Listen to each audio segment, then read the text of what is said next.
Today we're together with Laura Weldon. And Laura, first of all, it's a pleasure you took your time to talk with us. Welcome. It's a pleasure to meet you both, and thank you for what you do. Thank you. Likewise. Yeah. Laura, the reason I reached out to you is because I love the words free range learning, and you've written a whole book about this. Can you explain a little about how you think about free range learning, why you call it that, and yeah, just to give an idea.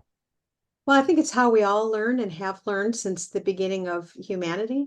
And when I first pulled my kids out of school, we were homeschooling, as in trying to do that sort of thing. Um, and as I worked with more and more people, as we got connected with more and more people, it was hard for me to explain how we'd veered off of that. Um, and people wanted examples like, but how do you do math, or how do you do language, as if humanity hasn't always learned by doing and exploring and discovering. Um, and an example came to mind. We were very new, living on this little farm. We had cattle and honeybees and chickens, and my daughter was one of the best instructions. So here's an example of free range learning in nature. So the healthiest chicks and chickens are those that are brooded and hatched by the mother instead of an incubator and purchased. We noticed that the chickens who were raised in a cardboard box under a light, when they were put out in the chicken yard and out in the pasture, they were much more helpless. They clustered together. They weren't very safe when hawks flew over.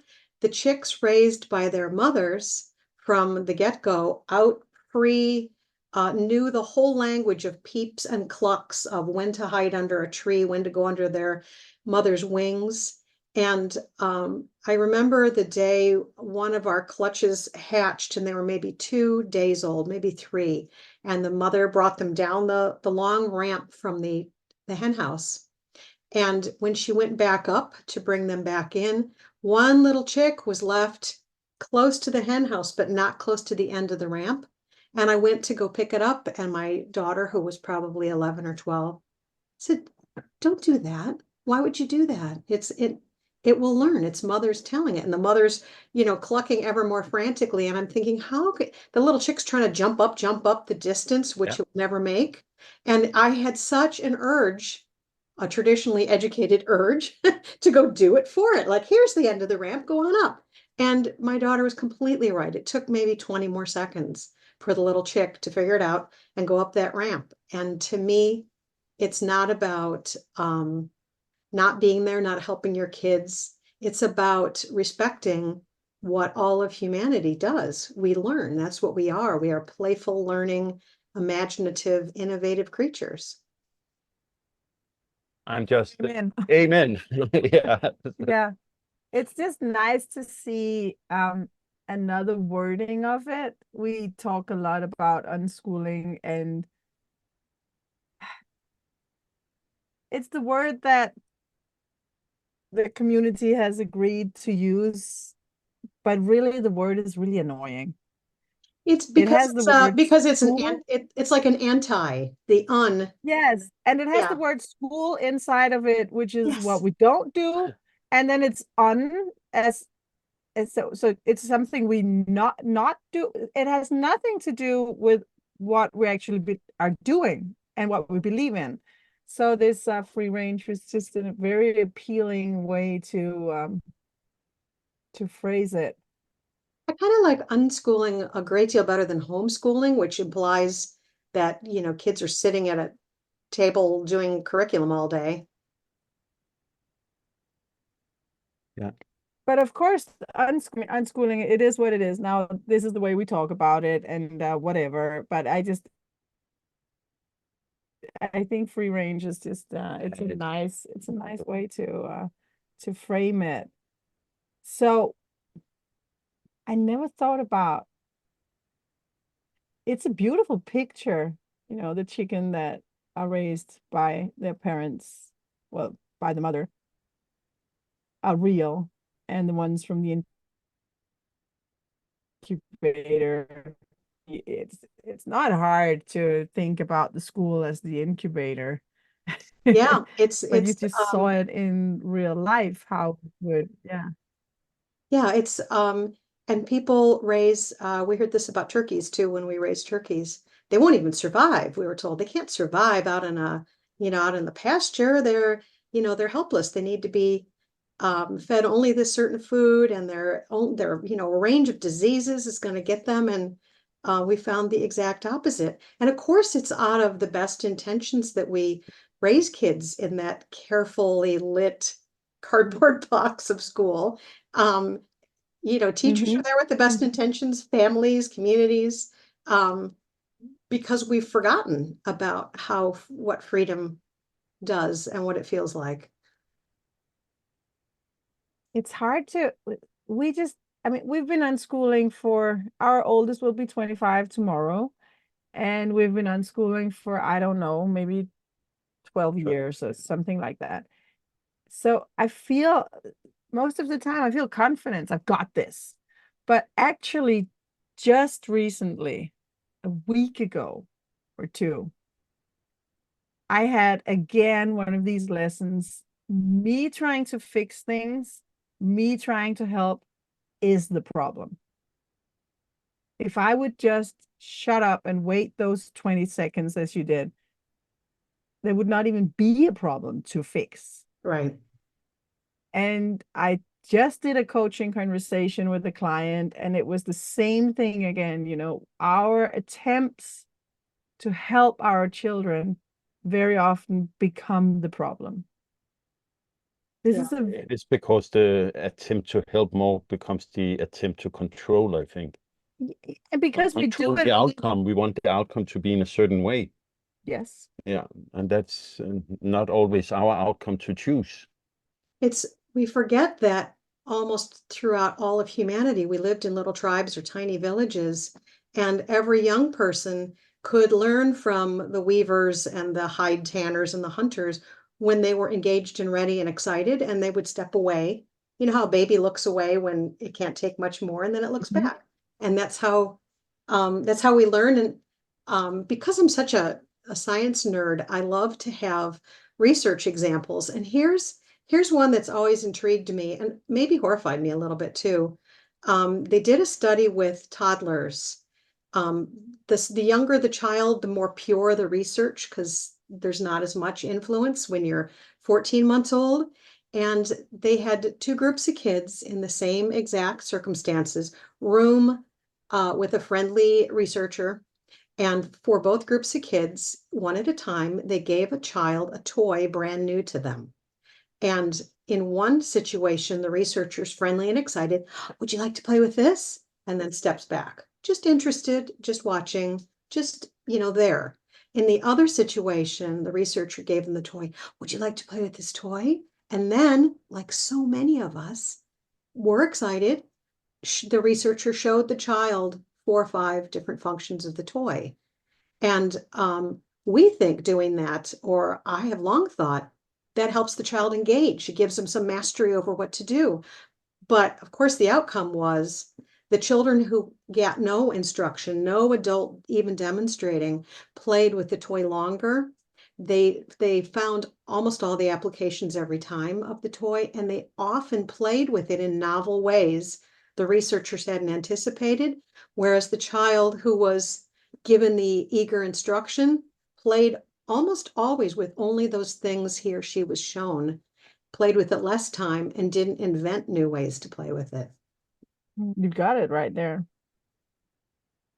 I am curious a little, Laura, about your own journey. What made you start thinking in these lines? And the reason I'm asking is a lot of our listeners, they are on the start of their journey, and then they can sit and listen to us being like, oh, it's easy, you just trust it, everything will be good and everything is all right. And then they just are in this fear-induced state, as I remember myself being like, what is it my wife have talked me into? It's weird. What will my child ever be normal? And all these things. So how was your own journey? Why did you start this journey? Well, mine was probably very different than many people. I am the daughter, granddaughter, and niece of public school teachers. And I've written a lot about this since my book that's much more personal. I made sure my book was third person, not personal, but I was very involved with the schools. I did realize pretty early on, despite what I tried, I couldn't change much of anything.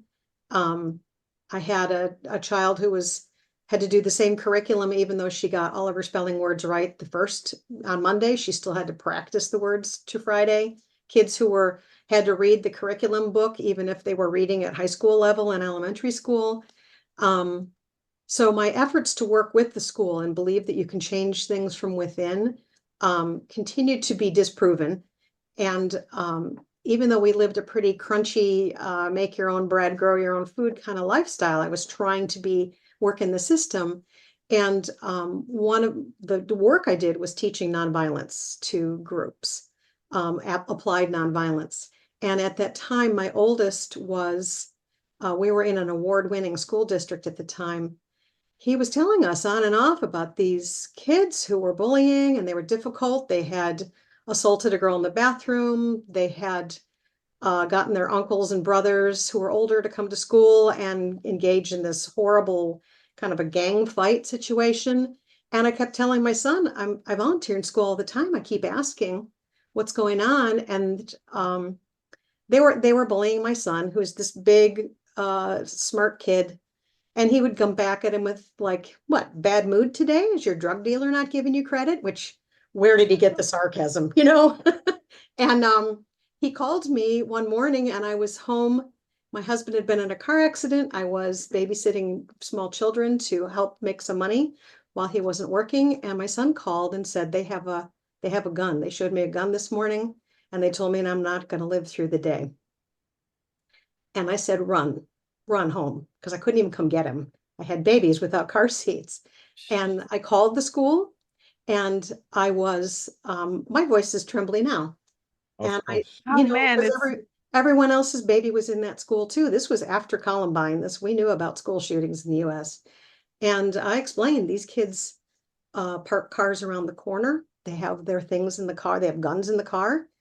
Please go down to the classroom and get this child and remove him and call the police. And what they did instead was they called over the intercom, which gave the kid time to go to the car. And when we finally called the police later that day, the police came and said, the school never called us. And then they verified the reports of the girls assaulted in the bathroom and the gang fights outside of school. And when I went to meet with the superintendent the next day, I offered to teach my nonviolence organization's work for free to the school system. He turned me down and he told me that my child would be safest at home. So he never went back. That's how we started, kind of abruptly. that's Laura, I'm in shock here. Yeah. Wow. that's a first. I've heard many stories about how people came to homeschooling, but this one is a first. I dearly wish that I had paid Yeah. attention to how differently my kids learned from the norm. I had every sign in the world.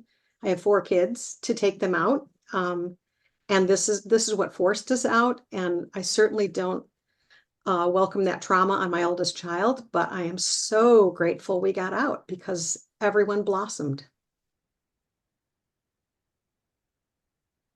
Mm. Yeah.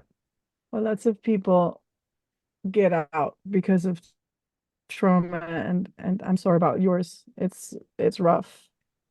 We probably started because of the cancer, Yeah. or it played a big Mm. role that I had a cancer disease and I beat it. And after that, it It was felt weird to send it the was kids weird. away. Everything changed. So I can relate, but just from a completely different angle to how But rough it can. I'm not ever going to say it was great. I had cancer, but the things I learned from it, I'm grateful for that now. it certainly gave you Yeah. different So priorities, didn't you? Oh, exactly. And I was more ready to listen to my son when he said that he didn't want to start schooling. yeah. and also our oldest son, who was the one who didn't wanted to start school. Nowadays, when he's like a grown up, he's 18. We can look at each other and say, okay, God bless that he didn't go to school, because he's a very soft and child with a lot of heart and a lot of emotion and just a pure, wonderful boy. And that spirit would have been different. It would have been, he would have been forced to become someone he's not. That I really, think that to me, happens gets for to all the the kids in school, though. It's not special for it gets to the crux of it for me, what you're saying, because we live in a time when our world needs so desperately for each person's gifts to be available, and for sometimes gifts look like tenderness and a love of justice or concern for animals or children or nature or something, and you have to make that shell around yourself in a peer culture, and the world is deprived of those gifts for however long. Many of us get to be our 40s or 50s, and we're just starting to break out of that shell and find who we wanted to be all along. That is one of my favorite quotes from a transformational leader. He said that the the path to personal development is to remove the layers of you that aren't you. And I just almost get sad by the truth in it, because imagine if we hadn't put on those layers in this peer culture all of us have been grown up into. It would have been wonderful not to put them on. Um, and now I'm turning 50 this year, and I'm looking at, so which of me is me and which is parts that developed into becoming me to survive in this school culture. And I was a competition swimmer. And at the same time, also not wanting to be like, oh, I will just sit and look at my navel and think about how my life could have been different, and just accepting what is, because I also think there's a lot of people who end up doing too much personal development and trying to find a cause for everything. And I'm like, life is life. I'm here now. Right. But I'm really happy to be able to give our children the opportunity to not put on. hopefully not put on all those layers. Yeah. But I'm Well, getting there's curious. another side. I think that Jesper's got one side of it really clear about peer culture and um, hiding your individual gifts. And I think the other side of it is when kids are raised outside of that, when they have that kind of freedom to unschool or whatever we want to call it, they can also look more critically at our consumer culture and how everything is commodified, and bring kind of a fresh perspective on what is seen to be real and valuable and necessary, with eyes that are somewhat outside of that culture, which is so essential. Yes, they do become more clear on what they see. And they also, I think it's a very important thing that they also have the time for that. And now we started off talking about how we can get in the way with our agendas. And that might lead someone to think that the job of the unschooling parent would be to shut up. And that's actually not the case, because all of these conversations that we have with our children, if we are curious and excited about the conversation without an agenda, without trying to push it in a specific direction, but being interested in how it looks for the children, and offering our perspective. I mean, we are older, we do very often know more, or we know other things, and we can open up the box and look at the whole thing together, whatever it is, the theme that they take and throw over the morning coffee. That will be what we talk about for the next 2 days, and explore and unfold. We need to be, as parents, I think, available for that journey, to take it with them. So it's not about, I just had that pending in the back of my head, if there were newcomers listening, that it's not about, you should shut up and get out of the way of your children. They'll figure it out themselves. Yeah, but no. I mean, unschooling is also about us being available, present, and strong in our relation with our children. I think it very much has to do with what you're saying, which it's so much about connection. And when we affirm that they are valuable, their time is valuable, their interests are, you have so much more time to build connection when you're together. And our enthusiasms for what we're excited about, we can't help but share. And we all have surely been around kids who have such singular passions, maybe for a short time, over something that the whole family suddenly knows more about, jet engines or wildflowers or whatever they're totally into. And I think one of the offshoots of those close connections I noticed in my family is it empowered my kids to feel completely able to connect with people of all ages. So instead of, I only hang around with kids who are also 11, my kids found mentors, just like you might have done in a little village or a little tribe. Adults, teenagers, elders, and had incredibly valuable experiences. I have a son who spent years learning bagpipes from a leader of the Black Watch in Scotland who moved to our area and marched in parades for years. A daughter who worked with a wildlife rehabilitator for, I think it was like 16 years that she worked with hawks and owls. I mean, I have a million examples of these things. A son who was rebuilding an Opel car long before he could drive and got involved with a group of enthusiasts who rebuild Opel cars from all over the world, that he had all these connections, which that connection on a tangent, when that son went into an engineering field, I was terrified, by the way. When he went into college, I was thinking, oh my God, this is how much math has this child had? And he excelled. He did marvelously. The connections he had through that Opal group got him a job, actually an internship that turned into a job. From those connections, his school didn't have that connection, and he's been there a few years. He's given presentations at conferences in Japan, Germany, China, France, and has several patents pending. And that all's connected to him being a 12-year-old on Opal forums talking about car rebuilding. But you never know where their passions will take them, really. And our agendas, if we steal all of their time telling them what to do, and you can do the Opal thing 2 hours a week, because we as parents have this curriculum agenda, and you have to do all these things first, and then when you're exhausted, and maybe on Thursdays you get to do the things you choose. That's exactly what I was talking about. We get in the way of their path. We're Yes. actually ruining things for our children. So I'm curious. I mean, the story about the gun is a crazy story, but it is. But what came after? Then what happened? If you want to share, then what, suddenly you were homeschooling. Yeah, it was very sudden. I think it was a sequential, I thought, okay, finally we can just do some kind of whatever they're passionate about, we'll learn about. But I got, like the example with the show them everything about the toy, I got so over involved. And it's one thing to augment whatever they're fascinated by, taking them on a field trip or getting books out of the library or whatever you can do to help them.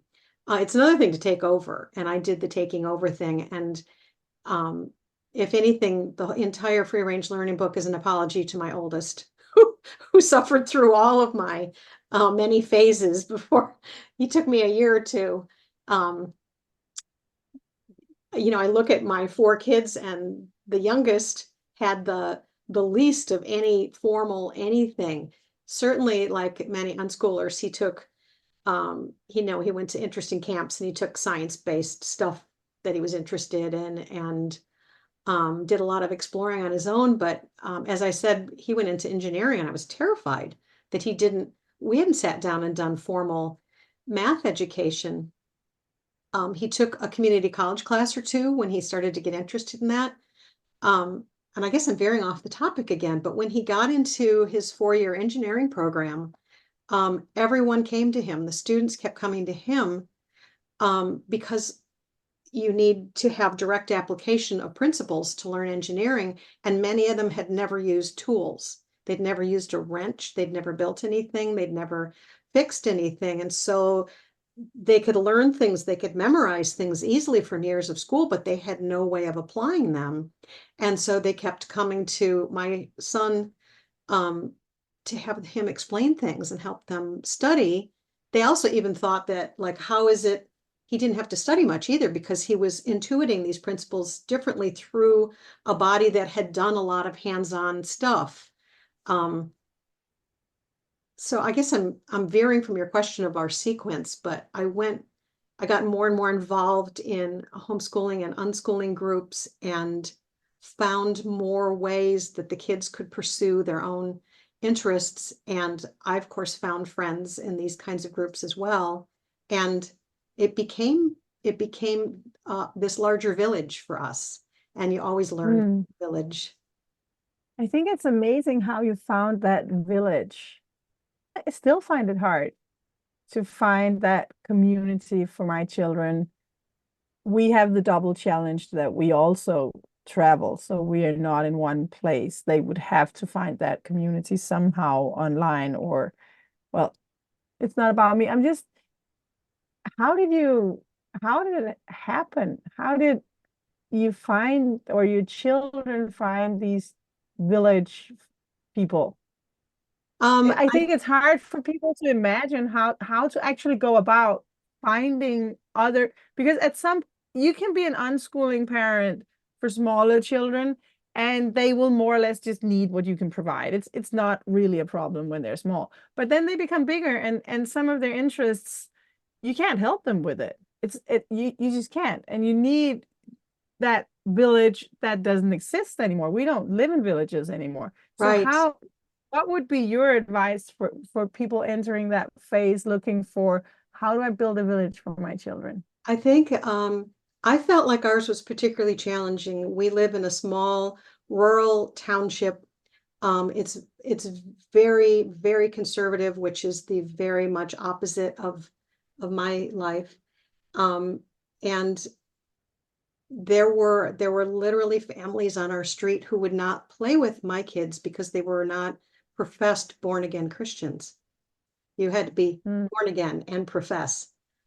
Brand new to me. I think the key for us was the inclusivity. So, for example, the unschooling, homeschooling groups that I was involved with and helped develop were welcome.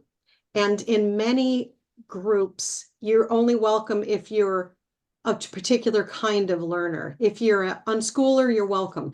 If you're school at home, you're only welcome in this group.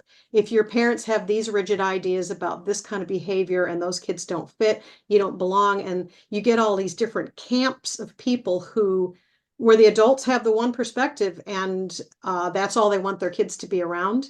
It's an unfortunate tendency that I hope is not outside the US, probably is. And our group welcomed everyone. We welcomed families whose kids were still in school if they wanted to be part of our activities. See what it's like. Take a day off of school or come on a weekend. We welcomed people who were in these other kind of corralled off groups. You're welcome. Come spend time with us. It gave our kids more time, and with more diverse interests and playmates. And I would watch these beautiful relationships develop between, I remember a woman who had built a classroom in her basement, and the kids spent 6 to 8 hours in the basement every day. They were fined if they forgot the pencil, or if they didn't do their homework. They went outside for an actual, what was called a recess. And it was more constricting than any school I'm aware of. And I watched her soften as her kids played with these other kids who were, as we know about kids, when they're allowed to pursue their own interests, they become these brilliant ambassadors for whatever they're interested in. And this, you could see over a period of months as she joined with us, she saw that's what I want for them. I don't want to make sure that they go through every step of this curriculum. I want them to love to learn. And that's what she was seeing in the kids who were freer. And I watched this happen over and over again. And I also, on the other hand, I watched parents whose kids were completely free. You know, no one worried if they weren't reading when they were 10, 11 years old. And I watched them ask these other more conservative learning families, so tell me what you think is a good perspective for me to, help them learn to read. And so the strengths were on all sides. The respect was on all sides. And I think that really helps build a community instead of, I believe this and you don't, so you're out of my life. It's come on in and let's see what we can all learn. And I loved the group that we ended up with. I also watched in our area, many of these very exclusive groups die out. They were just less and less welcoming and had a lot of infighting, and they died. And our big inclusive group just got bigger and happier and friendlier. Oh man, could humanity learn from that, please? Yeah. Oh, it would be so because much we nicer live in and that country, I learn also had to be- drive my kids a lot to everything. So it wasn't like, my daughter got to ride her bike to do her wildlife rehab volunteering. I had to drive her, and it's not like, it impinged on my career pretty heavily to do all this, which was fine, but who needs to retire someday? It's a career to be an unschool mom. I mean, it will take most of your time. Laura, free range learning is not the only book you have written. So what makes you write? What is it? Does it grow inside you? What happens? Well, I wonder if watching my kids grow into who they wanted to be helped me to also do that. I didn't start writing. I'd been writing for many years, other things, but mostly for pay. And I write a lot of poetry and memoir now, which, by the way, doesn't pay well. But I get to be who I want to be, and that makes a difference. Oh yeah, it makes maybe the difference. Yeah. And I think also, I guess the one aspect that feels really big that we didn't bring up is meaningful work, which is not just for me writing books, but with our family and our finances and that sort of thing, our kids always had to pitch in, and especially on a little farm. The youngest was probably 5 when we had to rebuild a bridge that was washed out with very little money, and the kids came up with the most efficient way to do that. The kids are the ones who helped hay and feed cows and fix tractors and do a million things. And they knew we needed them. They knew we needed them to help split firewood and stack it, or the house would be cold. And I think all kids, starting from the time they can barely walk, want to help. They want to have purpose and meaning, and it gives them, like read any children's chapter book. The kids in those books are needed, and they're purposeful, and they're doing something of value, and they're not just set aside to be entertained. And I think a lot of kids miss that feeling. The adults are like, oh, I'm going to do all this work because it's so important to get kids to soccer and chess club and the millions. Those things are fine.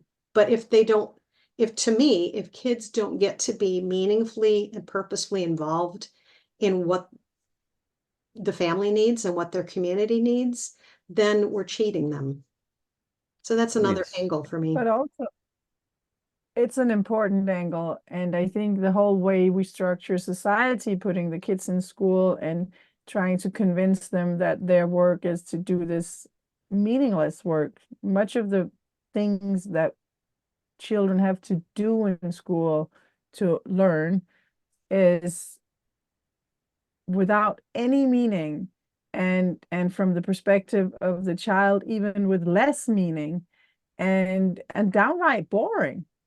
So they have to sit there and waste their time while the parents get more and more busy, running faster and faster, doing their maybe meaningful work, making the money that we need to maintain this life that we might want if we stop to think about it. So they are being separated out.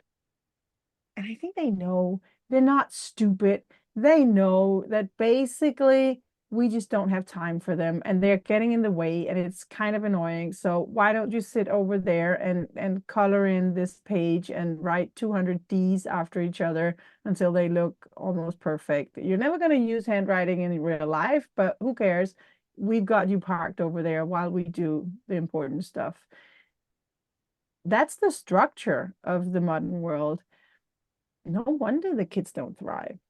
No wonder they bring a gun to school when you think about it. And truly, we've got so much technology that knows the answers. You know, you can ask the air and Alexa will tell you the answer. And that the very human qualities of playfulness and imagination and creativity, that's the human skill that's going to take us into the next shifting paradigm of a healthier earth, not knowing your geometry and memorizing world history and that sort of thing. We've got machines for that. I'm not saying those things aren't valuable, but to push down and push away from all of that energy and zest and creativity and playfulness takes us away from a brighter future, to me. Most definitely. Yeah, I'm a big believer in humanity, because even though I work a lot online and I use AI tools and all this, what I see is actually that reality and human interaction becomes more and more important. Now, when people know you can make a video by the click on a button, and everything is so easy, then talking in real life or through Zoom, as we do now, it just becomes more valuable. And I see also a need in people arise for being together, where I think we have had a period of time where all the social media have kind of covered something we believed, and now people feel drained and they feel a need to be together. That's my dream. Well, and conversation and togetherness are a form of play. You're innovating, you're riffing on other topics. And I think with all the things that we say, they used to say that separated humans from all other creatures, you know, our tool use and all this stuff. Other creatures do this. We know this. The big distinction, which I teach in writing classes, is that human beings play throughout life. It looks different. It's innovation and it's fun and it's conversation and whatever. But they know that even within a species, those who play the longest are the best adapted. There was a study where they watched wild bears for 15 years, and the bears that played the most and the longest into their adulthood lived the longest, had the most successful cub raising, and they flourished. And it's the same with humans. To cut away from time to play is so damaging to us as a species. Even installing the idea that you have to cut away from it. I was thinking when you said, you know, I think you said geometry and geography, maybe doesn't matter. Some of the academics from school, how do we even need that? Well, we need it if we play with it. If we learn it by being playful, if it's because we get curious about the planet and the countries and the flags and how it all came about, and maybe the deep time problem, all these things, if we learn about these things in a playful way, we wouldn't call it school. There's no discipline, there's no curriculum, there's no test at the end of the day or the end of the month. I see my children learning these things in a playful way. They are having fun with memorizing things. They are having fun with understanding things. And the same thing with geometry. Geometry is actually a lot of fun if you like it. And not everyone has to. So I think we do install that crazy idea when our kids are very young that they can earn playtime if they do work time. So if they do boring stuff, then they get to do fun stuff. And we define the stuff to be boring. So then we say geography is going to be boring. You have to do that before you do the fun stuff. Who says it has to be boring? It's not boring. Right. So we ruin it and we tell them you have to be bored for about 8 hours every day doing things you don't want to do. Then you get to have fun afterwards. And we teach them to hate learning the things that we think they should learn. It's completely shooting yourself in the foot. Yeah. Anytime we reward anything, I know if you take two things a young child likes to do, say doing puzzles and drawing, and you say, well, you have to do half an hour of puzzles before you can draw, it makes drawing seem better and puzzles seem worse, and then they start to hate puzzles. We do this constantly with everything. The thing is, we do it. So one of my children said a few days ago that he wanted to change his habits so that the things he wants to do, but that takes more discipline, are a little harder to get yourself to do. He would do those first, and then he could relax doing the things that does not take, your inner core strength. I find that totally good and fine once the child figured that out himself. Okay, I want to learn to play the guitar, but I sort of skip it most of the days. So maybe I should tell myself, play the guitar first, then play my whatever, computer games. That's different. That's the inner understanding of your own psychology and your own goals, and that sometimes something you want to achieve in life or learn in life takes discipline and takes that you have to do something that might be a little bit boring. Learning to play a musical instrument is quite boring for the first year for most instruments, for most people, because it's just all the motor things, and it's just a lot of repetition. And once they realize this themselves, oh, maybe I have to do the carrot thing to trick my own mind into doing the things that I actually want to do. When I wake up in the morning, I know I want to do it. And then somehow every day it's 10:30 in the evening and I haven't done it yet. We all know this, you have to do to work with your apps and do your sit-ups, and you never do it. But what you've identified, to me, you've really identified the difference between some top-down thing saying, you will practice your guitar half an hour every day because I'm paying for these lessons, and you do it from the motivation that rises up from in them, which they learn their own carrots of, I want to play the guitar better because I want to be able to riff on this song, and I want to be able to play with my friends, and I want to be able to make TikToks or whatever. It's their own motivation, not some top-down thing. Absolutely. Laura, I want to go back to the free range learning mindset. So just to hear if you have some advice for parents who, let's say, still have their children in school, find the whole idea about introducing more free range learning in their life, but are not yet ready to take their kids out of school. Do you have some advice, suggestions to how they can nurture a more free range learning inside the more normal frames? Well, most school districts in the United States, parents can actually opt out of standardized tests. And in many districts, parents can opt out of homework. And both of those things take away from even a child's joy in school. And homework, by the way, has never been shown to be effective as a learning aid, especially for elementary school age kids. So by that, they're freeing up their child for more time.